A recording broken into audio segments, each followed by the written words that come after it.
आज मेरी वीडियो है। आज मैं अपनी वीडियो बनाने जा रहा हूँ इकाई का अंक ज्ञात करने के ऊपर। जो हमारे एग्ज़ाम में क्वेश्चन आते हैं कि इकाई के अंक ज्ञात करने के लिए आते हैं, तो बहुत ज़्यादा क्वेश्चन आता है यहाँ से, हर एग्ज़ाम में आता है। तो जो क्वेश्चन आते हैं, पहले मैं क्वेश्चन दिखाना चाहूँगा कि क्वेश्चन किस हिसाब से आता है, कौन से क्वेश्चन आते हैं। तो जो क्वेश्चन आते हैं वो इस तरीके से आते हैं कि पावर में आते हैं कि जैसे मैंने यहाँ पर पहला क्वेश्चन लिखा हुआ है कि 115 की पावर 116 गुणा 111 की पावर 111 गुणा 126 की पावर 153 में इकाई का अंक क्या होगा। अगर हम इसको बेसिक करेंगे तो बहुत समय लग जाता है। तो इसको हमने एक छोटा मेथड अपनाया है कि इसको कम से कम समय में कर लें, कि ज़्यादा से ज़्यादा 5 सेकंड लगे, 5 सेकंड में आंसर आ जाएगा। तो इस तरीके के क्वेश्चन हर एग्ज़ाम में आते हैं। तो इन क्वेश्चनों को करने के लिए आज मैंने एक बहुत अच्छी सी ट्रिक बनाई है, जो 5 सेकंड के अंदर आपका आंसर आ जाएगा। बिल्कुल सवाल देखते के साथ ही आपका आंसर आ जाएगा। तो सबसे पहले मैं बात करूंगा कि इकाई का अंक ज्ञात करने के लिए, तो जो हम किसी भी सवाल का इकाई अंक अगर हमें ज्ञात करना है तो हद से हद, यानी जो हमारे सारे नंबर हैं कि जो इकाई अंक हो सकते हैं, तो हमारे पास जो अंक होंगे वो कौन कौन से होंगे। लास्ट में जो डिजिट होगा हमारा, वो या तो 0 हो सकता है, या 1 हो सकता है, 2, 3, 4, 5, 6, 7, 8, 9। बस हमारे अगर जो आंसर आगा वो हद से ज़्यादा हमारे 9 ही आंसर आ सकते हैं। कि जो इकाई अंक होगा या तो 0 होगा, 0 से लेकर 9 तक हमारी संख्याएं हैं, तो इन नंबर में से ही कोई एक न एक अंक होगा। तो मैंने देखा कि इन नंबरों को मैंने शॉर्ट मेथड बनाने के लिए 3 ग्रुप में ही नंबरों को बांट दिया। जो मैंने पहला ग्रुप रखा है, पहले ग्रुप में जो मैंने नंबर रखे, पहले ग्रुप में रखा है मैंने 0, 1, 5, 6। पहले ग्रुप में मैंने ये नंबर रखे हैं। और दूसरा ग्रुप जो है मेरा सेकंड ग्रुप, जो सेकंड ग्रुप है, सेकंड ग्रुप में मैंने रखा है 4 और 6, सॉरी यहाँ पे 4 और 9। सेकंड ग्रुप में मैंने 4 और 9 रखा है, क्योंकि 6 को हमने यहाँ पे ले लिया है। जो हमारा थर्ड ग्रुप है, थर्ड ग्रुप में मैंने रखा है 2, 3, 7, 8। ये हमारे नंबर्स हैं। मैंने नंबर को लिख लिया है कि अगर इनकी पावर कुछ भी हो सकती है, XYZ इनकी पावर कुछ भी हो सकती है, तो इकाई का अंक क्या आएगा। तो मैंने जब पहले ग्रुप में लिखा है कि 0, 1, 5, 6, तो पहले मैं इन पर बात करता हूँ। अगर मैं यहाँ पर लिखना चाहता हूँ, मैंने लिखा है यहाँ पर 0 की पावर अगर मैं कुछ भी कर दूँ XYZ, अगर मैं 0 की पावर 1 करता हूँ तो आपका आंसर 0 आएगा। अगर मैं 0 की पावर 2 करता हूँ तो भी 0 आएगा। 0 की पावर 3 करता हूँ तो भी 0 आएगा। 0 की पावर 4 करता हूँ तो भी आपका आंसर 0 ही आएगा। तो कहने का मतलब है कि 0 की पावर कुछ भी कर लूँ मैं, क्या आएगा, आपका आंसर 0 ही आएगा। तो मैं लिख दूंगा कि 0 की पावर कुछ भी कर लूँ, यानी डॉट डॉट अनंत तक मैं अगर कुछ भी कर दूंगा तो आपका आंसर 0 ही आएगा। ऐसे ही मैंने लिखा है, मैंने पहले ग्रुप में लिखा है 0। यही कंडीशन 1 के साथ भी है। अगर 1 की पावर में कुछ भी कर दूँ, अगर 1 कर दूँगा तब भी 1 आएगा। 1 की पावर में अगर 2 कर दूँगा तब भी 1 आएगा। और 1 की पावर में अगर 3 कर दूँगा तब भी 1 आएगा। और 1 की पावर अगर मैं 4 कर दूँगा तब भी 1 आएगा। तो कहने का मतलब है कि डॉट डॉट डॉट अनंत तक अगर मैं 1 की पावर कुछ भी करूँगा तो आपका आंसर 1 ही आएगा। यही सेम कंडीशन 5 के साथ है। अगर मैं 5 की पावर 1 करूँगा ना तो आपका आंसर 5 आएगा। अगर मैं 5 की पावर 2 करता हूँ तो 5 की पावर 2 का मतलब है कि 5 पंजे 25, यानी कि इसका आंसर 25 है। 25 में जो हमें इकाई अंक का ही यूज करना है, तो हमें इकाई अंक का ही काम है। तो इकाई अंक इसमें क्या है, 5। अगर मैं 5 की पावर 3 करता हूँ, 5 की पावर 3 का मतलब है 5 पंजे 25 पंजे 125, यानी 125 में भी हमारा लास्ट में डिजिट क्या है, हमारा 5 ही है, तो भी यहाँ से 5 आया। अगर मैं 5 की पावर 4 करता हूँ तो 5 पंजे 25 पंजे 125 पंजे 625, तो 625 में भी हमारा अंतिम अंक क्या है, 5 है। तो यहाँ से भी मुझे पता चला कि 5 की पावर भी मैं कुछ भी कर लूँ तब भी हमारा अंतिम अंक क्या आएगा, 5 ही आएगा। तो मैं कह सकता हूँ कि 5 की power 1, 2, 3, 4 dot dot dot dot अनंत तक मैं कुछ भी कर लूँ तो इकाई अंक हमारा क्या आएगा, 5 ही आएगा। ऐसे ही 6 के साथ कंडीशन है। अगर मैं 6 की पावर 1 करूँगा तो 6 आएगा, और 6 की पावर मैं 2 करूँगा तो 36 आएगा।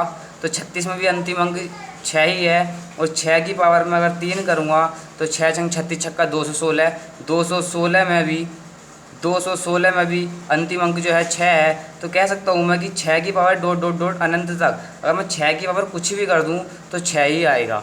तो यहाँ से मुझे पता चला कि हमारे वे 4 नंबर हैं कि 0, 1, 5, 6 कि इनकी पावर में कुछ भी कर दूँ, इनकी पावर में कुछ भी कर दूँ वो डिजिट कभी नहीं बदलता। तो वो हमारे डिजिट हैं 4, 0, 1, 5, 6। ये तो हमारे फर्स्ट ग्रुप की बात हो गई। हमें पता चल गया कि अगर 0 की पावर कुछ भी हो 0 ही आएगा, 1 की पावर कुछ भी हो 1 ही आएगा, और 5 की पावर कुछ भी हो 5 ही आएगा, और 6 की पावर कुछ भी हो 6 ही आएगा। अब मैं सेकंड ग्रुप की बात करता हूँ। तो सेकंड ग्रुप की बात करता हूँ मैं। सेकंड ग्रुप में मेरे पास नंबर है 4 और 9। तो 4 और 9 है, तो हद से 4 की पावर जो होगी, तो 4 की पावर दो तरीके से हो सकती है। या तो 4 की पावर जो होगी वो सम होगी, या 4 की पावर जो होगी वो विषम होगी। या तो 4 की पावर सम हो सकती है या 4 की पावर विषम हो सकती है, यही दो कंडीशन होंगी। अगर मैंने माना, यहाँ पर लिख रहा हूँ मैं जैसा एग्जाम्पल इसका 4 के, कि 4 की पावर मैंने करा 1, अगर 4 की पावर 1 करा मैंने तो आपका आंसर आया 4। 4 की पावर अगर मैंने करा 2 तो आपका आंसर आया 16। 16 का हम इकाई अंक लेंगे यहाँ पे 6। अगर मैंने 4 की पावर करा 3 तो 4 की पावर 3 का मान 64, 64 में इकाई अंक आया आपका 4। अब 4 की पावर में करता हूँ 4, तो 4 की पावर 4 का मान 256, तो 256 में भी इकाई अंक क्या आया 6। तो यहाँ से मुझे पता चला कि जब 4 की पावर क्या थी विषम थी तो हमारा क्या आया आपका 4 आया, और जब 4 की पावर मैंने सम करी तो क्या आया 6 आया। जब 4 की पावर मैंने विषम करी तो 4 आया, और जब 4 की पावर मैंने सम करी तो क्या आया आपका 6 आया। तो यहाँ से मुझे पता चला कि अगर 4 की पावर विषम है, अगर 4 की पावर विषम है तो आपका 4 ही आएगा, और 4 की पावर अगर सम है तो आपका 6 आएगा। तो सेम कंडीशन यहाँ पे ये बनती है, सेम 9 के साथ भी एक यही कंडीशन बनती है। मैं 9 के एग्जाम्पल इधर दे देता हूँ। सॉरी दिखा नहीं, कैमरा आउट हो गया था, अब देख लीजिए आप। तो मैंने लिखा है कि 4 की पावर 1 करी मैंने तो 4 आया, और 4 की पावर 2 करी तो मैंने 6 आया। 4 की पावर 3 करी तो 4 की पावर 3 करी तो यहाँ पे 4 आया, और 4 की पावर 4 करी तो 6 आया। यानी कि इसका जो अंतिम अंक लिया है हमने, यहाँ पे 256 का 6 लिया है, और यहाँ पे 64 का 4 लिया है, और यहाँ पे 16 का 6 लिया है, अंतिम अंक लिया है। तो यहाँ से मुझे पता चल गया कि 4 की पावर अगर सम है तो 6 आएगा, और 4 की पावर विषम है तो 4 आएगा। सेम यही केस 9 के साथ है। अगर मैं 9 की पावर करता हूँ 1 तो आपका आंसर 9 आएगा, और 9 की पावर में करता हूँ 2 तो आपका 9 9 81 होते हैं। 81 में इकाई अंक आपका 1, यहाँ पर मैं लिख देता हूँ। और आपका 9 की पावर में अगर 3 करता हूँ तो 9 9 81 9 729। अब 729 में आपका आएगा 9। अब 9 की पावर अगर हम ऐसी 4 करेंगे ना, जब 9 की पावर 4 करेंगे तो इकाई अंक हमारा 1 आएगा लास्ट में। जो 9 की पावर अगर हम 4 करते हैं तो 9 की पावर 4 का मान होता है हमारा 65 61। तो 65 61 में लास्ट का हमारा जो अंक है वो 1 है, जो 65 61 है।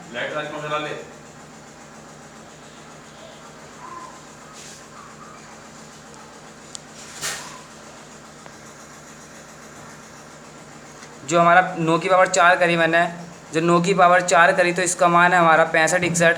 तो 65 61 में जो इकाई का अंक है वो हमारा 1 है। तो यहाँ पर भी मुझे पता चला कि 9 की पावर अगर विषम है तो 9 आएगा, और 9 की पावर सम है तो 1 आएगा। यहाँ 9 की पावर विषम है तो 9 आएगा, 9 की पावर सम है तो 1 आएगा। तो मुझे पता चल गया कि 9 की के साथ भी यही कंडीशन है कि 9 की पावर अगर सम है तो 1 आएगा, और 9 की पावर विषम है तो आपका 9 आएगा। तो यहाँ से मुझे इतना पता चल गया कि मैंने फर्स्ट ग्रुप में देख लिया है। फर्स्ट ग्रुप में हमारे जो नंबर हैं वो 0 1 5 6 हैं, तो उनके पावर अगर हम कुछ भी कर दें एक्स वाई जेड तो सेम डिजिट हमारा जो है वो बदलता नहीं है। और जो 4 और 9 है, अगर 4 की पावर सम है तो 6 आता है, और 4 की पावर विषम है तो 4 आता है। यही कंडीशन सेम 9 के साथ है। तो हमने 2 ग्रुप पढ़ लिए हैं, यानी 4 तो 6 नंबरों के बारे में हमें जानकारी हो गई। हमारे जो नंबर बचे वो हमारे 4 नंबर बचे 2, 3, 7, 8। अब इसका जो रूल है, और हमारा थर्ड ग्रुप बचा है, हमारे थर्ड ग्रुप में जो हमारे नंबर हैं वो हैं 2, 3, 7, 8। तो 2, 3, 7, 8। हम पहले क्या करते थे, अगर हमें ये मेथड पता नहीं था तो हम सारी पावर को, जो पावर के अंतिम 2 अंक होते हैं उसको 4 से भाग देते थे, और जो शेष बचता था वो हम आधार वाले की पावर बना देते थे। तो यहाँ पर भी हमें नोट में यही लिखना है, मैं लिख देता हूँ कि जब पावर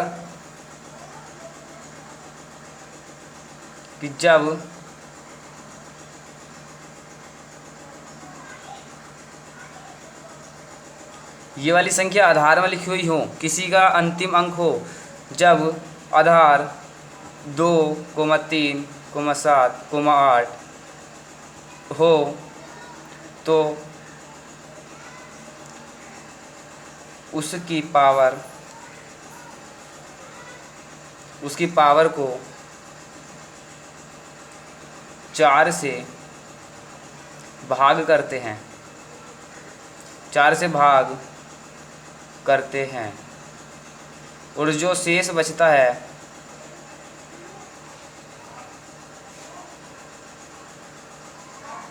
उसे आधार की पावर बना देते हैं।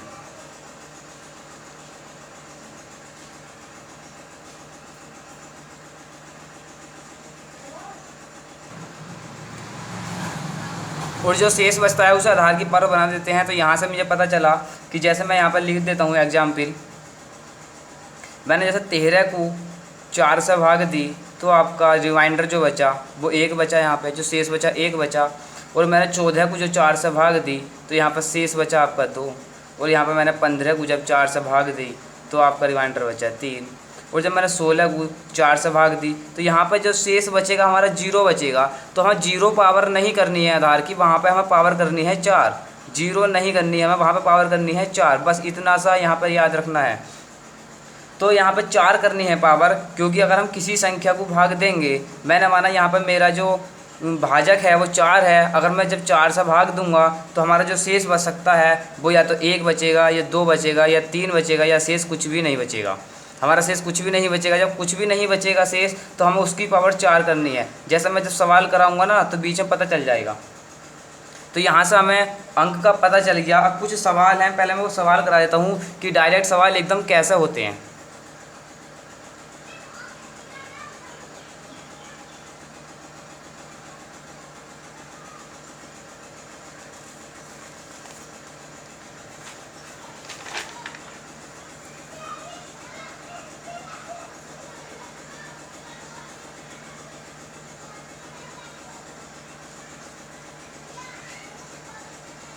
देखिए पहला क्वेश्चन है आपका 115 की पावर 116 गुणा 111 की पावर 111 गुणा 126 की पावर 153। तो देखिए मैंने बताया था आपको कि अगर यहाँ पे हमने देखना है सब में पहले कि यहाँ पे जो अंतिम वाला अंक है, जो इकाई का अंक है, यहाँ पे क्या है 5 है।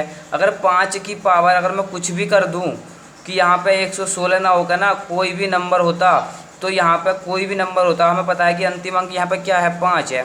तो 5 की पावर में अगर कुछ भी कर देता हूँ तो क्या आता है मेरा 5 ही आता है। अगर यहाँ पर गुणा का चिन्ह है तो हम गुणा का चिन्ह लगाएंगे। अब यही नियम मैंने पढ़ा था 1 के साथ कि अगर मैं 1 की पावर भी कुछ भी कर दूँ XYZ तो आपका क्या आता है 1 ही आता है। गुणा अगर मैं यहाँ पर कर दूँ मैं 100 यानी 26 है, 26 में जो इकाई का अंक है 6 है, अगर 6 की पावर भी कुछ भी हो तो क्या आता है आपका 6 ही आता है। अगर हम इसके मल्टीप्लाई करेंगे तो 5 ही का ना, 5 और 5 छंग 30, हमारा आंसर आया 30। लेकिन 30 आंसर नहीं आया, उसने पूछा था इकाई का अंक, तो इकाई का अंक इसमें क्या है आपका 0 है, तो आपका 0 यहाँ पे क्या हो जाएगा आपका आंसर हो जाएगा। अब जैसे कोई एकदम से सवाल हो गया, अगर नहीं तो हम क्या करते 4 से शेष यानी भाग देते हैं घात को, और जो शेष बचता उसको पावर बना देते तो टाइम ज़्यादा लगता। अगला सवाल है कि 116 की पावर 116, मैंने पढ़ा है कि 6 की पावर कुछ भी हो क्या आएगा आपका 6 ही आएगा। गुणा मैंने पढ़ा है कि 1 की पावर कुछ भी हो क्या आएगा आपका 1 ही आएगा। मैंने पढ़ा है 0 की पावर कुछ भी हो क्या आएगा आपका 0 ही आएगा। गुणा यहाँ पर क्या है 5 की पावर कुछ भी हो क्या आएगा आपका 5 ही आएगा। लेकिन जब आपको कहीं सवाल में 0 मिल जाए तो समझ लो उसका आंसर 0 होगा, क्योंकि यहाँ पर गुणा जब 0 से होगी तो सारा ही आंसर जो उसका है वो 0 बन जाएगा। इसका आंसर भी आपका क्या आ गया 0। अगला सवाल है आपका कि 6 की पावर क्या है 26 की पावर है 35, तो हमें इकाई अंक यहाँ पे क्या है 6। मुझे पता है कि 6 की पावर कुछ भी हो आपका क्या आता है 6 ही आता है, गुणा का चिन्ह है तो गुणा का लगा दिया मैंने। 1 की पावर क्या है आपकी 6 है यानी 26 है, तो 1 की पावर कुछ भी हो तो क्या आता है आपका 1 ही आता है, गुणा 4। अब देखिए यहाँ पे 4 की पावर मैंने पढ़ा है कि 4 की पावर क्या है, अंतिम अंक देखिए आपका क्या है यहाँ पे सम है या विषम। अगर 4 की पावर सम है, मैंने लिखवाया था पीछे कि अगर 4 की पावर सम है, मैंने दिखाया, एक मिनट दिखा देता हूँ मैंने लिखवाया था 4 की पावर अगर सम है तो 6 आता है और 4 की पावर विषम है तो 4 आता है। तो देखिए यहाँ पे कि 4 की पावर क्या है आपकी सम है, अगर 4 की पावर सम है तो क्या आएगा 6 आएगा, गुणा अगर 4 की पावर यहाँ पे क्या है विषम है तो 4 की पावर विषम है तो यहाँ पे क्या आएगा आपका 4 आएगा। अब इसकी हम मल्टीप्लाई कर लेंगे तो 6 की मल्टीप्लाई 1 से करेंगे तो 6 ही करना 6। अब 6 की मल्टीप्लाई 6 से करेंगे तो 6 छंग 36। अब 36 आ गया हमारा, 36 की मल्टीप्लाई 4 से करनी है तो कर लो, आंसर वही आएगा। लेकिन यहाँ पे 36 में हमें इस वाले अंक से कोई मतलब नहीं है, धाई वाले से। यहाँ पे बचा 6, इस वाले 6 की मल्टीप्लाई हम इस 4 से कर देंगे तो 6 चौक 24। अब 24 में हमें इस वाले अंक से कोई मतलब नहीं है, तो आपका आंसर क्या हो गया, इकाई अंक आपका क्या हो गया यहाँ पे 4। अब देखिए वाला सवाल है कि 4 की पावर यहाँ पे कैसी है, सम है। 4 की पावर अगर सम है तो आपका इकाई अंक क्या आता है 6 आता है, गुणा अगर 4 की पावर यहाँ पे क्या है विषम है, 4 की पावर विषम है तो क्या आता है आपका 4 आता है, गुणा यहाँ 9 की पावर क्या है आपकी 9 की पावर सम है, तो 9 की पावर सम होती है तो क्या आता है आपका 1 आता है, गुणा अगर यहाँ 9 की पावर क्या है विषम है, अगर 9 की पावर विषम होती है तो आपका क्या आता है 9। अब मैं इसके यहाँ मल्टीप्लाई करूँगा 6 चौक 24, 24 में इकाई अंक 4, 4 की मल्टीप्लाई 1 से करूँगा तो आपका क्या आएगा 4, 4 की मल्टीप्लाई 9 से करूँगा तो 9 चौक 36, 9 चौक 36 का इकाई अंक आपका क्या आ गया 6, तो इसका आंसर आपका 6 हो जाएगा। अब लास्ट सवाल है, एक सवाल अब जो हमारे नंबर बचे हमने सबका यूज कर लिया कि 0 1 5 6 4 9। अब यहाँ पे बचा नंबर 8। अब देखिए यहाँ पे 8 है, मैंने 8 का रूल पढ़ाया था कि 8 का है कि जो पावर होती है ना पावर, उसको 4 से भाग दे दो। तो 25 को मैं अगर 4 से यहाँ भाग दूंगा तो 6 चौक 24 यानी 6 बार तो पूरी जाएगी और एक शेष बचेगा। जो एक शेष बचेगा तो उसे मैं 8 की पावर बना दूंगा, गुणा अब यहाँ 3 है तो 3 का भी यही रूल है कि जो हमारी पावर है ना इसके अंतिम 2 अंक को 4 से भाग दे दो। तो यहाँ 4 से भाग दूंगा तो 4 8 32, शेष बचेगा 2। तो यहाँ पे 3 की पावर 2 हो जाएगी, क्योंकि जो पावर शेष बचती है, जो शेष बचता है उसे आधार की पावर बना देते हैं। आधार है हमारे यहाँ पे 3, गुणा अब 7 की पावर 99, 7 की पावर 99 तो 99 को मैं जब 4 से भाग दूंगा तो 24 चौक 96, 3 शेष बचेगा तो 7 की पावर 3, गुणा अब यहाँ 2 की पावर है 96, 2 की पावर 96 है तो इसका मतलब क्या है 96 पूरा पूरा कट जाएगा तो शेष कितना बचेगा 0। तो यहाँ पे मैं 2 की पावर 0 नहीं लिखूँगा, 2 की पावर 0 की जगह में क्या लिखना है 4 लिखना है।